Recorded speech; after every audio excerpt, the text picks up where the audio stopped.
මම විශ්වාස කරනවා අල්ල සහ දූෂණයට එරෙහිව තමයි මේ රටේ මිනිස්සු පහුගිය කාලේ ක්‍රියා කරනු ලැබුවේ. ඔවුන් විශේෂයෙන්ම පහුගිය මැතිවරණයේදී ඡන්දය ප්‍රකාශ කිරීම තුළ පණිවිඩයක් දුන්නා අල්ලස සහ දූෂණයට විරුද්ධ බවට. එය හුදෙක් රජයකට දේශපාලඥයෙකුට පමණක් දීපු පණිවිඩයක් නෙවෙයි. ඒ පණිවිඩය අල්ලසෝ දූෂණ විමර්ශන කොමිෂන් සභාවට ඉතාම අදාළයි. ඒ අදාළ වන්නේ එය හුදෙක් මහජනතාව විසින් දුන් පණිවිඩයක් නිසාම නොවේ. එය නීතියෙන් පැවරී ඇති වගකීමක් වන බැවි.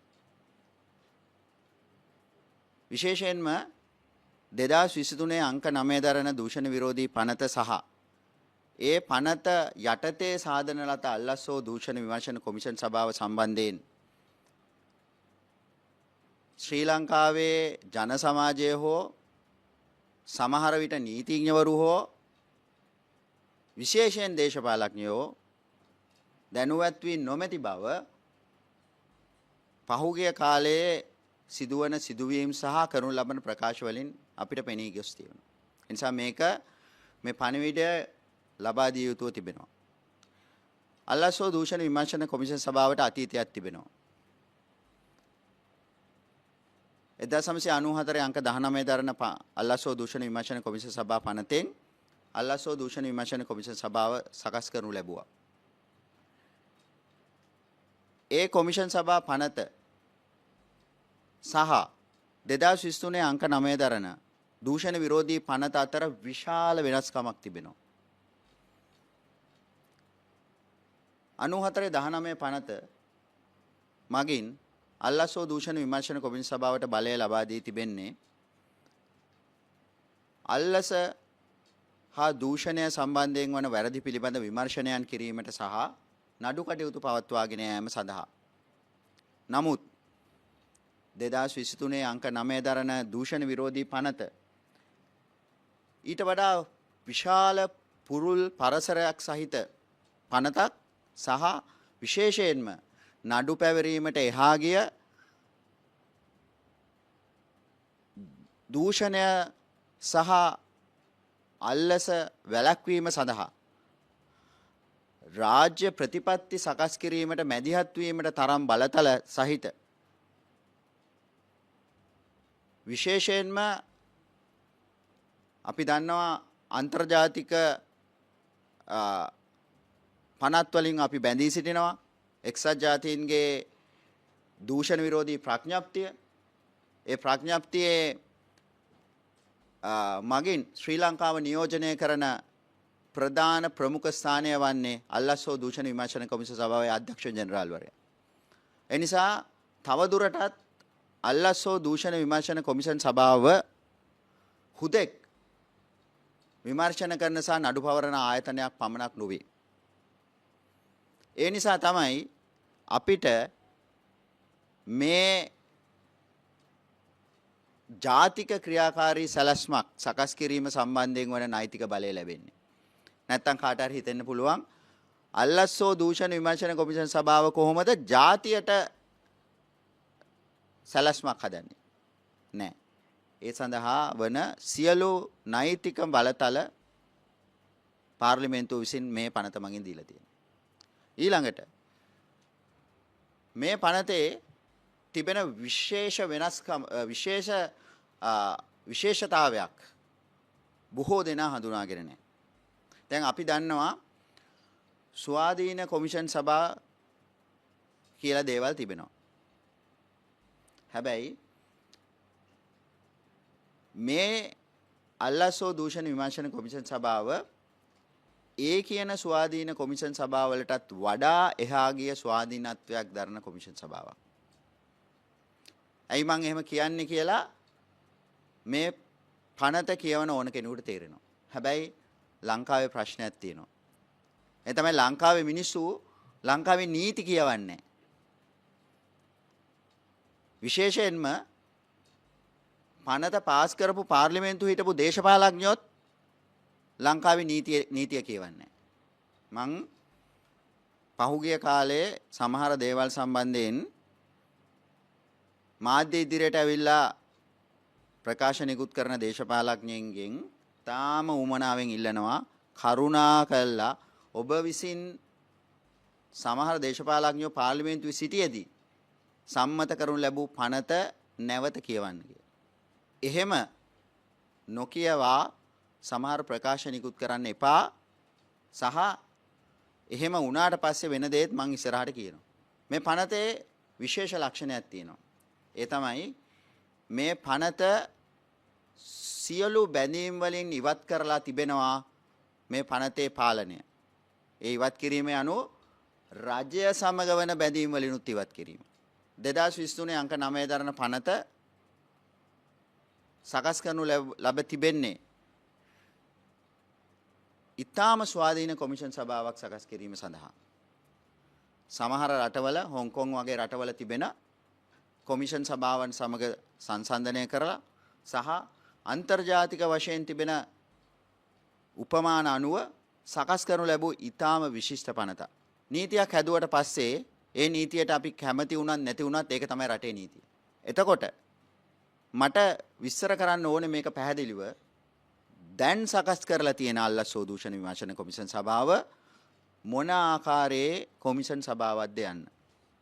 මේ පනත කියවනකොට තේරෙනවා එය සම්පූර්ණ රජයේ පාලනයනුත් ඉවත් කිරීම සඳහා මොනවද එහි සඳහන් වී තිබෙන්නේ කියලා. යම් රජයේ දෙපාර්තමේන්තුවක් යටතේ මේ කොමිෂන් සභාව නැහැ. පනතේ 31 වෙනි වගන්තිය යටතේ මේ කොමිෂන් සභාවේට අවශ්‍ය මුදල් වෙන් කිරීම සිදු කිරීම සඳහා අපි අපේ ඇස්තමේන්තුව හදලා කෙලින්ම ඒ ඉල්ලීම කරනු ලබන්නේ පාර්ලිමේන්තුව වෙත. පාර්ලිමේන්තුව තමයි මුදල් අමාත්‍යවරයා විමසා අපේ ඇස්තමේන්තුව සම්මත කළ ගත යුතු වන්නේ. එය මේ ස්වාධීන කරනු ලැබූ එක් තැනක්. මොකද අපි කෙලින්ම පාර්ලිමේන්තුවෙන් සල්ලි ඉල්ලන්නේ. ඊට පස්සේ මේකේ 26 වෙනි වගන්තියේ තියෙනවා මේ කොමිෂන් සභාවට සිටිය යුත්තේ වෙනම සේවකයින් පිරිසක්. ඒ සේවකයින්ගේ පාලනය සඳහා රීති රෙගුලාසි සදන එක කොමිෂන් සභාවේ කාර්යය. ඒ කියන්නේ වෙන කිසිම රජයේ ආයතනයක් සමග ඒ සේවකයින් සම්බන්ධ වන්නේ නැහැ. මා ඉදිරියට කියන්නම් මෙහි අභියෝග කියන්නම් මොකද මේ වෙනකොට වෙලා තියෙන්නේ කියලා කියන්න. හැබැයි හැදුවේ එහෙම පනත. හරි? ඒක නිසා කරුණාවෙන් කියනවා සමහර නඩු පැවරීම් කරනකොට දේශපාලන පරිගැනීම් කියලා කියන්න හදන දේශපාලඥයින්ට අල්ලස්සෝ දූෂණ විමර්ශන කොමිෂන් සභාව එකට ගාව ගන්න එපා කියලා. මම ඊටාම හොඳින් බලන් ඉන්නවා. අල්ලස්සෝ දූෂණ විමර්ශන කොමිෂන් සභාවට යම් අපහාසයක් වන ආකාරයේ දෙයක් සිද්ධ වෙනවද කියලා පනතේ 118 වෙනි වගන්තිය පැහැදිලිව තියෙනවා. ශ්‍රේෂ්ඨාධිකරණයට පැමිණිලි කළ හැකි බව. හරි? නිසා ඉස්සෙල්ලා රටේ නීතිය දැනගන්න ඕනේ. මොකද්ද වෙන්නේ කියලා දැනගන්න ඕනේ. ඊට පස්සේ ඕන කෙනෙකුට ඕන දෙයක් කියන්න පුළුවන්. රජයක් විදිහට කොහොමද මේ අල්ලස්සෝ දූෂණ විමර්ශන කොමිෂන් සභාව පවත්වාගෙන යාමට සහාය දෙන්න පුළුවන් වෙන්නේ කියන එකත් මම විස්තර කරන්නම්. ඇත්ත වශයෙන්ම කියනවා නම් මේ පනත ගෙනාපු අයගේ අදහස වෙලා තියෙන්නේ සම්පූර්ණයෙන්ම ස්වාධීන වෙච්ච පනතක් හදන එක. ඒ කියන්නේ ඕනෑම මේ රජයේ ඉන්න දේශපාලඥයෙකුත් වැරදක් කරාම හෙට ගිහිල්ලා අල්ලන් එන්න පුළුවන් වෙන්න විදිහේ නිදහසක් ලබා දෙන. ඒක තමයි ව්‍යවස්ථාදායකයේ අරමුණ. එතකොට මේ අල්ලස්සෝ දූෂණ විමර්ශන කොමිෂන් සභාවට මේ වෙනකොට වෙලා තියෙන්නේ මොකද්ද කියන එකත් මම කියන්න කැමතියි. ඕගොල්ලෝ ඔක්කොම දන්නවා. රටේ මිනිස්සු දන්නවා. මේ අල්ලස්සෝ දූෂණ විමර්ශන කොමිෂන් සභාව හෝ රටේ නීතිය ක්‍රියාත්මක වීම සම්බන්ධයෙන් ඉතා හොඳ මතයක් මිනිසුන් තුල නැහැ. රටේ මහජනතාව තුල නැහැ. එහෙම වෙලා තියෙන්නේ අර ජනාධිපතිතුමා දූෂණ විරෝධී දිනේදී කිව්වා වගේ පොඩි සත්තු දැල් වලට අහු වෙනවා. ලොකු සත්තු දැල කඩාගෙන යනවා වගේ මතයක් මිනිස්සු අතර තියෙනවා. ඒ කියන්නේ ජනාධිපතිතුමා කිව්වේ මේ ජනාධිපතිතුමාගේ අදහස විතරක් නෙවෙයි රටේ සාමාන්‍ය මිනිසුන්ගේ අදහස. හැබැයි එහෙම වෙන්න තියෙන හේතු ගොඩක් අල්ලස්සෝ දූෂණ විමර්ශන කොමිසම සභාව පැත්තෙන් තියෙනවා. ඒවා සමහර වෙලාවට මිනිස්සු දැනගන්නේ නැතිවීම අල්ලස්සෝ දූෂණ විමර්ශන කොමිසම සභාවට සිදු වූ අසාධාරණය. ඒ නිසා මේ පනත ඇතිවීමෙන් පස්සේ ඇති වෙලා තියෙන తত্ত্বය මේ රටේ මිනිස්සු දැනගන්නට අවශ්‍යයි. පාර්ලිමේන්තුව හැදුවේ ඊටාම ස්වාධීන වූ වෙනත් කෙනෙකු මත යැපෙන්නේ නැතුව ක්‍රියා කළ හැකි මේ පනතේ දෙවෙනි වගන්තිය තියෙනවා. මේ පනත සියලු වගන්තීන් අවුරුදු 1මාරකින් තමයි ක්‍රියාත්මක වෙන්න ඕනේ. හැබැයි එහෙම වෙන්නේ ඇමතිවරයා විසින් එය ගැසට් නිවේදනයක් මගින් ක්‍රියාත්මක වන දිනය තීරණය නොකළහොත්. ඒ කියන්නේ මේ පනත හදපු අය බලාපොරොත්තු වෙලා තියෙන්නේ යම් දූෂිත අධිකරණ ඇමතිවරයෙක් හිටියත් එයා පනත ගැසට් කරේ නැතත් ක්‍රියාත්මක වන දිනය අවුරුදු 1මාරකින් ස්වයංක්‍රීයව ක්‍රියාත්මක විය යුතුයි. හැබැයි සිද්ධ වුණේ ඒක නෙවෙයි. 2023 අගෝස්තු මාසේ 8 වෙනිදා මේ පනත සම්මත වෙනවා. 2023 සැප්තැම්බර් මාසේ 15 වෙනිදා අධිකරණ ඇමතිවරයා මේ පනත ක්‍රියාත්මක වන දිනය නිශ්චිත කරනවා. ඒකෙන් සිද්ධ වෙච්ච දේ පැහැදිලිව මේ රටේ මිනිස්සු දැනගත යුතුයි. මේ පනතේ තිබෙනවා හදාගන්න ඕන දේවල් ගොඩක්. ඒවා හදාගන්න මේ පනත සම්බන්ධයෙන් වන ශ්‍රේෂ්ඨාධිකරණයේ අර්ථ නිරූපණය සඳහා ගිය වෙලාවේ ශ්‍රේෂ්ඨාධිකරණය තමයි මේ යෝජනා කරනු ලැබුවේ මේ අවුරුදු 1මාරක කාලයක් දෙන්න ඕනේ කියලා. ඒ කියන්නේ අවුරුදු 1මාරක්වත් ඕනේ මේ කියන අවශ්‍යතා සපුරා ගන්න කියලා විශ්වාස කරා. එහෙම තියෙද්දී අමාත්‍යවරයා මාසෙකින් මේක ගැසට් කරා. මාසෙකින් මේක ගැසට් කරාම මොනවද උනේ? අර මේ පනතේ හදා ගන්න ඕන දේවල් එකක්වත් හදලා නැහැ. උදාහරණයක් විදිහට කොමිෂන් සභාවට වෙනම කාර්ය මණ්ඩලයක් සිටිය යුතුයි. ඒ කාර්ය මණ්ඩලය සඳහා වන දීමනා සහ වැටුප් සියල්ල පාර්ලිමේන්තුව විසින් තීරණය කළ යුතුයි. ඊට පස්සේ කොමිෂන් සභාව විසින් සදනු ලබන රීති සහ රෙගුලාසි මත ඒ කාර්ය මණ්ඩලයේ තීරණය විය යුතුයි. නමුත් ඒවා හැදුවේ නැහැ. ඊට පස්සේ වත්කම් හා බැරකම් ප්‍රකාශ සඳහා ඉලෙක්ට්‍රොනික මධ්‍යම පද්ධතියක් සකස් කළ යුතුයි. ඒවා හැදුවේ නැහැ. ඊට අමතරව මේ පනතේ සමහර වගන්තීන් ක්‍රියාත්මක වීම සඳහා රීති සහ රෙගුලාසි ගණනාවක් සකස් කළ යුතුයි. 25ක 30ක ප්‍රමාණයක් රීති සහ රෙගුලාසි සකස් කළ යුතුයි. ඒවා එකක්වත් හැදුවේ නැහැ. නමුත් 2023 සැප්තැම්බර් මාසේ 15 වෙනිදා පනත ක්‍රියාත්මකයි. අලුත් පනත ක්‍රියාත්මකයි. ඒ අලුත් පනත යනු පරණ පනත යටතේ සාදනු ලැබූ අල්ලස්සෝ දූෂණ විමර්ශන කොමිෂන් සභාව නොවේ. දැන් මොකද උනේ? දැන් කාර්ය මණ්ඩලය හදලා නැති හින්දා කාර්ය මණ්ඩලයේ කිසිම කෙනෙක් බඳව ගන්න බෑ. ඒ බඳව ගන්න ඕනේ කොමිෂන් සභාව විසින්. 26 වෙනි වගන්තිය යටතේ ඒවා හදලා නැහැ. නමුත් සිද්ධ වුණේ මම ආවේ මේ අවුරුද්දේ. හැබැයි නමුත් සිද්ධ වෙලා තියෙන්නේ දැන් මේ අල්ලස්සෝ දූෂණ විමර්ශන කොමිසම පවත්වාගෙන යන්න අවශ්‍යයිනේ. අවශ්‍ය හින්දා අර හිටපු කාර්ය මණ්ඩලය සහ ඒ හිටපු නිලධාරීන් සමග මේක දිගටම පවත්වාගෙන ගියා. ඒ ක්‍රමවේදය යටතේ. ඒ අනුව මේ අල්ලස්සෝ දූෂණ විමර්ශන කොමිෂන් සභාවට ඉන්නේ නීති නිලධාරීන් 31යි. මෙහි කාර්ය මණ්ඩලයේ කිසිවෙකු තවමත් බඳවා ගැනීමේ හැකියාවක් මේ කොමිෂන් සභාවට නැහැ. මේ තත්වයන් යටතේ කොමිෂන් සභාව සතුව කොමිෂන් සභාවට ලැබුණු මෙතෙක් විමර්ශන අවසන් කර නඩු නොපැවරු ලිපිගොනු 4000කට ආසන්න සංඛ්‍යාවක් තියෙනවා. හැබැයි අපේ මේ තියෙන සම්පත් සාමේ ස්ටාෆ් එකත් එක්ක ඒවා අවසන් කිරීම විශාල අභියෝගයක්. සමහරු මගෙන් අහපු දේ තමයි ඇයි මේවා මිනිස්සුන්ට කිව්වේ නැත්තේ කියලා. මම අද කියනවා. මේක තමයි තත්ත්වය. ඒ නිසා මේ කොමිෂන් සභාවේ තත්ත්වය මෙහෙම තියෙද්දි මම පත් වෙන්නේ 2025 ජනවාරි මාසේ 8 වෙනිදා 2025 ජනවාරි 10 තමයි මම වැඩ බාරගන්නේ. ඊට පස්සේ මම මේ අභියෝගයන්ට මුහුණ දුන්නා. පස්සේ ඒ අභියෝගයන් ජයගන්නේ කොහොමද කියලා බැලුවා. ඒක ඇතුලේ අපිට සිද්ධ වෙනවා විශේෂයෙන්ම මේ කාර්ය මණ්ඩලය කොහොමද පත් කරගන්නේ කියන එක. ඒ සඳහා සාකච්ඡාවට ගණනාවක් පැවැත්තුවා. මොකද පාර්ලිමේන්තුව මගින් මේක සම්මත කරගන්නට තිබුණාට රජයේ පැත්තෙන් තිබෙන වෙනත් කාර්යපටිපාටිය. මුදල් අමාත්‍යාංශයේ පැත්තේ. එතකොට මම මේ කියන්න හදන්නේ මේවැනි ස්වාධීන අල්ලස්සෝ දූෂණ විමර්ශන කොමිෂන් සභාවක් පවත්වාගෙන යාමට රජයේ පැත්තෙන් මොනවද කරන්න පුළුවන්? පළවෙනි එක ඒ පවත්වාගෙන යාමට අවශ්‍ය මුදල් ප්‍රමාණය පාර්ලිමේන්තුව හරහා ලබා දීම. පාර්ලිමේන්තුව විසින් එය කළ යුතුයි. නමුත් මුදල් අමාත්‍යවරයාට යම් කාර්යභාරයක් තියෙනවා. මේ රජයට සාධාරණයක් වීම සඳහා මේ දේවල් ටික කියන්න ඕනේ. අප 2024 ඇස්තමේන්තුව ඉදිරිපත් කරනු ලැබුවා 2025 අයවැය සඳහා කිසිදු මුදලක් අඩු නොකර අල්ලස්සෝ දූෂණ විමර්ශන කොමිසම සභාවට අවශ්‍ය මුදල් ප්‍රමාණය පාර්ලිමේන්තුව සම්මත කර තිබෙනවා. දෙවෙනි එක.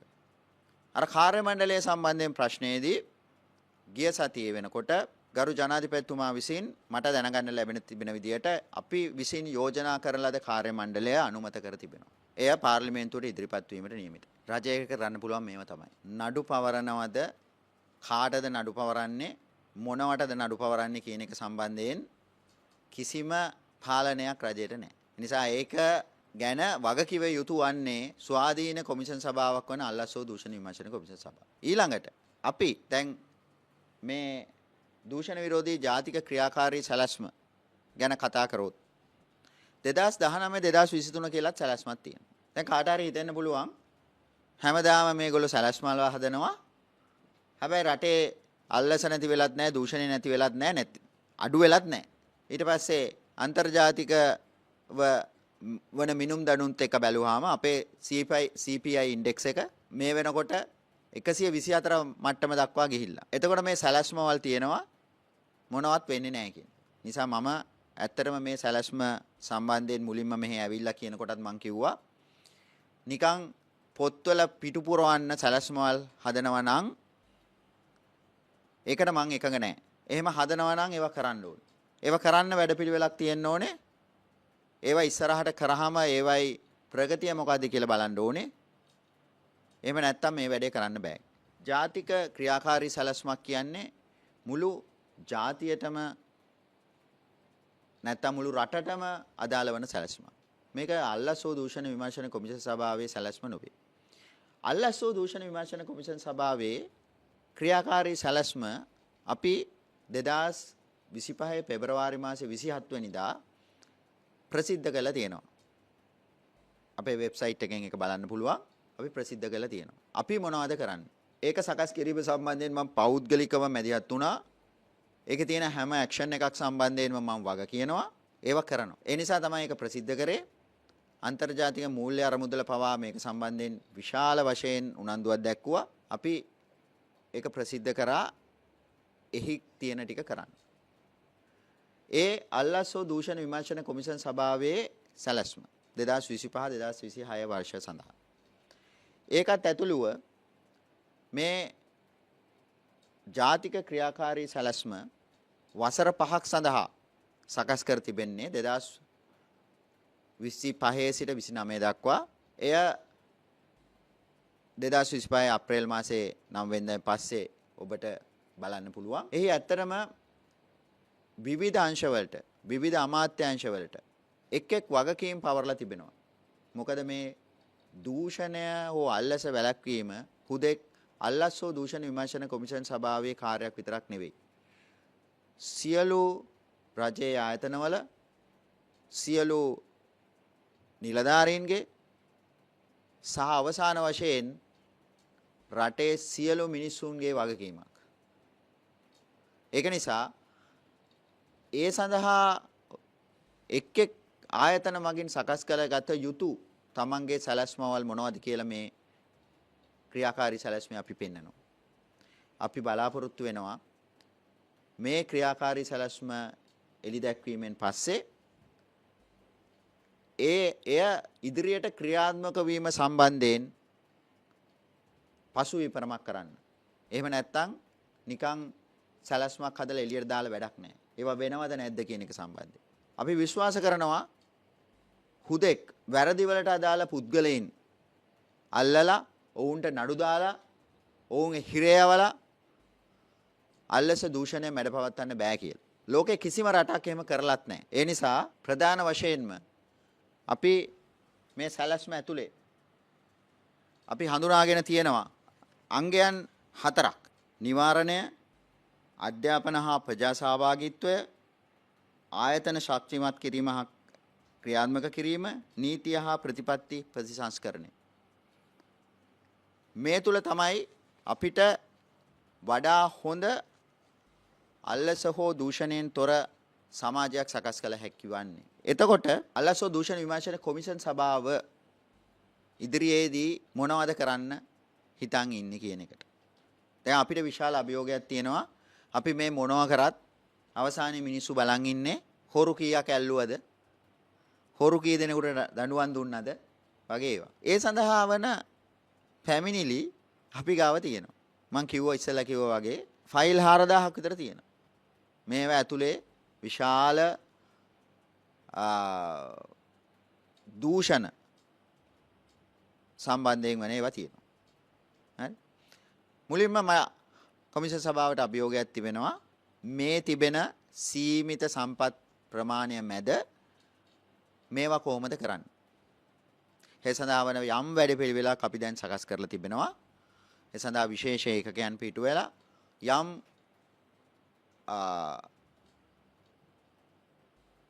පැමිණිලි සඳහා විශේෂයෙන් අවධානය යොමු කරලා ඒවා කොහොමද ඉක්මනට ඉවර කරන්න කියන එක සම්බන්ධයෙන්. ඒක විශාල අභියෝගයක්. එහෙම එකක් තියෙනවා. ඊළඟට අර අපේ පනත මගින් ලබා දී තිබෙන අනිත් වගකීම් කොහොමද රටේ මිනිස්සුන්ට පිළිබඳ අවබෝධයක් ලබා දෙන්නේ? කොහොමද මිනිසුන් මේ සම්බන්ධයෙන් ඉස්සරහට ගෙන එන්නේ? ඔවුන් දූෂණයට අල්ලසට විරුද්ධව වැඩ කරන තත්වයකට ගෙන එන්නේ සහ ඔවුන් ආරක්ෂා කරන්න. අපි විශ්වාස කරනවා අපි මිනිසුන්ට කියනවා නම් ඉස්සරහට එන්න මේවට විරුද්ධ වෙන්න කියලා. අපිට වගකීමක් තියෙනවා මේ මිනිස්සු ආරක්ෂා කරන්න. අපි බොහොම බිම් මට්ටමේ ඉඳලා කතා කරොත් මේවා සීතල කාමරවල ඉඳන් කතා කරන්න පුළුවන්. හැබැයි එහෙම පැමිණිලි කරන මිනිස්සුන්ට වෙන දේ, ඒ මිනිස්සුන්ට විඳින්න වෙන දේවල් සම්බන්ධයෙන් මට හොඳ අවබෝධයක් තියෙනවා. ඒ නිසා ප්‍රධානම කාර්යය ඒ මිනිස්සු ආරක්ෂා කරන්න ඕනේ. ඊට අමතරව යම් මිනිහෙකුට යම් පුද්ගලයෙකුට වැඩක් කරගන්න බැරි වුණා නම් ඒ මිනිස්සයාගේ වැඩේ කරලා දෙන්නේ කොහොමද කියලා බලන්න ඕනේ. එහෙම නැත්නම් මිනිස්සු අපිව විශ්වාස කරන්නේ නැහැ. මේ සම්බන්ධයෙන් තියෙන සම්පූර්ණම නීතිමය තත්වයන් පනත හදලා තියෙනවා. කොහොමද සාක්ෂිකරුවන් ආරක්ෂා කරන්නේ? සාක්ෂිකරුවන්ගේ මුක්තිය මොකද්ද? පැමිණිලි කරන අයට ආරක්ෂා කරන්නේ කොහොමද? මේ සියල්ල හදලා තියෙනවා. ඔබ බලන්න අපි ප්‍රසිද්ධ කරලා තිබෙනවා. අපේ ක්‍රියාකාරී සැලැස්ම ඇතුලේ 2026 මාර්තු මාසේ පළවෙනිදා වෙනකොට අපි අපේ බලය විමධ්‍යගත කරනවා. ඒක කරන්නේ කොහොමද? ඒක ඊටාම සරලව කරන්න පුළුවන්. අධිකරණ අමාත්‍යවරයාගෙන් ඉල්ලීමක් කරන්න පුළුවන් අධිකරණ බලය විමධ්‍යගත කිරීම සම්බන්ධයෙන්. ඒක අධිකරණ සංවිධාන පනතේ සකස් කරනු ලබන ගැසට් නිවේදනයකින් කරන්න පුළුවන්. ඒ කියන්නේ අධිකරණ බලය ලංකාවේ සියලු අධිකරණ වලට දෙනවා. ඊළඟට අපේ සැලැස්ම අපේ දිස්ත්‍රික්කයකට එක බැගින් කාර්යාල පිටවනවා. ඒ කාර්යාල වලට විමර්ශන නිලධාරීන් ලබා දෙනවා. මුලින්ම අපි ඉතා කුඩා කාර්යාලයක් පිටවනවා. මොකද අපිට තියෙන සම්පත් සහ අපිට දැනට අනුමත වී තිබෙන ජනාධිපතිවරයා විසින් ඒකට එකඟ වෙලා තියෙනවා පාර්ලිමේන්තුවට යොමු කරන්න කාර්ය මණ්ඩලයේ අනුව. ඒතර විමර්ශන නිලධාරීන් පත් කරනවා, නීති නිලධාරියෙක් පත් කරනවා සහ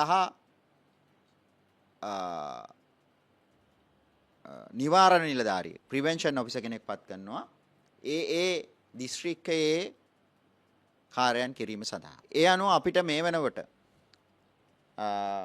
967ක කාර්ය මණ්ඩලයක් ලබා දීම සඳහා එකඟතාවය පළ කර තිබෙනවා.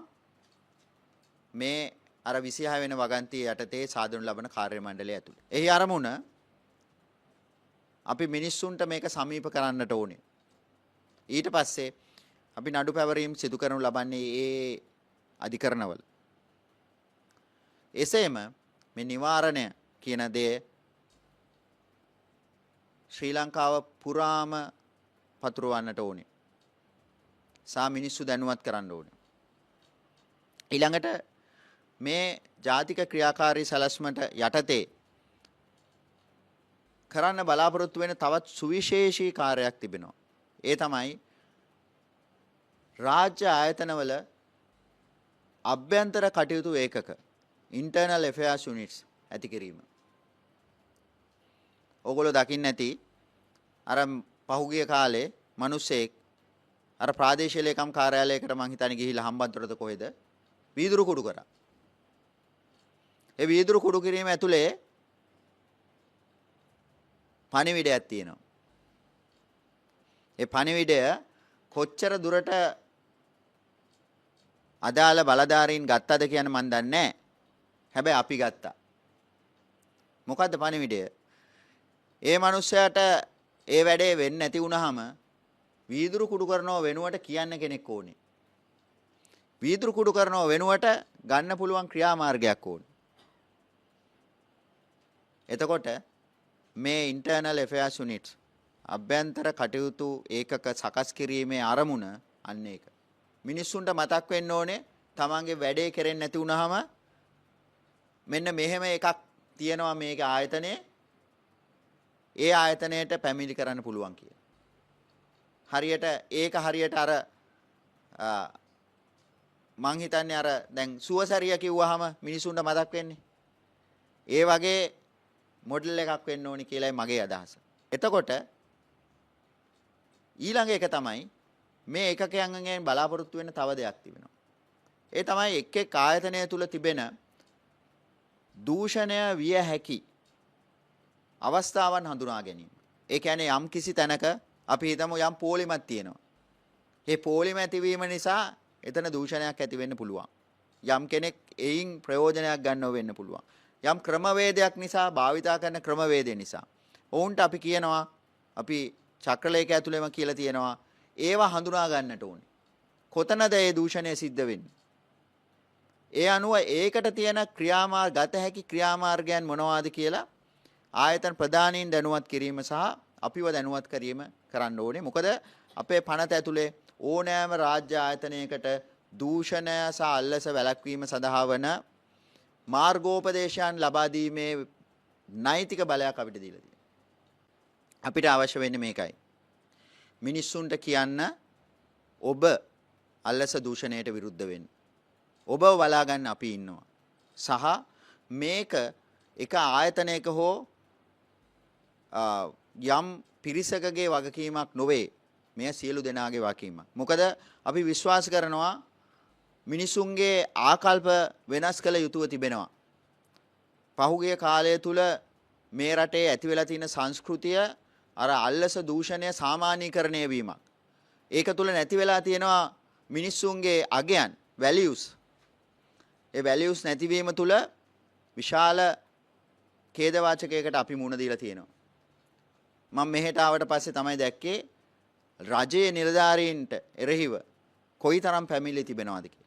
එතකොට මේක අපි දැඩි ලෙස විශ්වාස කරනවා පොඩි කාලේ ඉඳන් හදන්න ඕනේ. අපි මේ ඉන්ටග්‍රිටි කියලා වචනයක් පාවිච්චි කරනවා. සුපිලිපන්න භාවය. ඒක පොඩි කාලේ ඉඳන් හදන්න ඕනේ. Tamanට අයිති නැති දෙයක් Tamanට දුන්නත් බාර නොගෙන ඉන්න තරම් මිනිස්සු හදන්න ඕනේ නම් පොඩි කාලේ ඉඳන් හදන්න ඕනේ. ඒක නිසා මේ සැලැස්ම ඇතුලේ ඒ සියල්ල තියෙනවා. ඒ හැම පාර්ශ්වයකටම වගකීම් ලබා දීලා තිබෙනවා. ඒ අනුව අපි එලි දක්වන්න බලාපොරොත්තු වන්නේ අන්න එවැනි සැලැස්මක්. ඒ සැලැස්ම එලි දැක්වීමේ උත්සවය 2025 අප්‍රේල් මාසේ 9 වෙනිදා උදෑසන 9ට ගරු ජනාධිපතිතුමාගේ ප්‍රධානත්වයෙන් පැවැත්වෙනවා. ඇත්ත වශයෙන්ම අපි ගරු ජනාධිපතිතුමාට මේ සඳහා ආරාධනා කරන්න හේතුවක් තියෙනවා. ඒ තමයි මේක අපේ සැලැස්මක් නෙවෙයි මේක ජාතික සැලැස්මක් බව මිනිසුන්ට පෙන්වනවා.